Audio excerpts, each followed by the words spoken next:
या प्रतिकात्मक आंदोलन असं तुम्ही म्हटलं तरी चालेल, पण ते आंदोलन नाहीये. खऱ्या अर्थाने छत्रपती शिवाजी महाराजांचं पुढे पुढे सगळे पुढे कायदा कोणी हातात घ्यायचा नाही.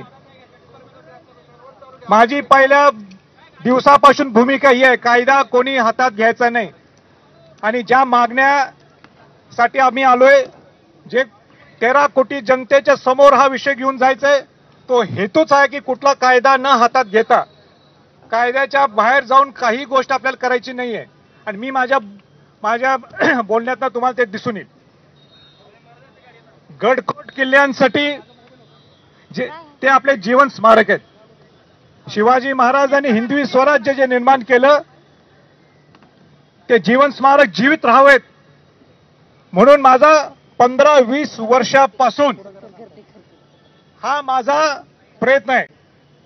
मी माझी प्रशंसा करत नाही, पण खरी परिस्थिती ही सुद्धा आहे. दुर्गराज रायगड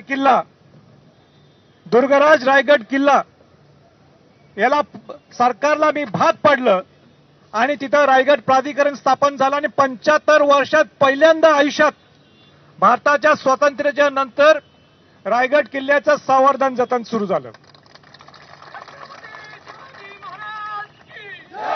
ह्याच्यावरच तुम्हाला दिसून येते, मला बोलून दे, ह्याच्यावरच तुम्हाला दिसून येईल की संभाजी छत्रपतींची प्रामाणिक भावना किती आहे.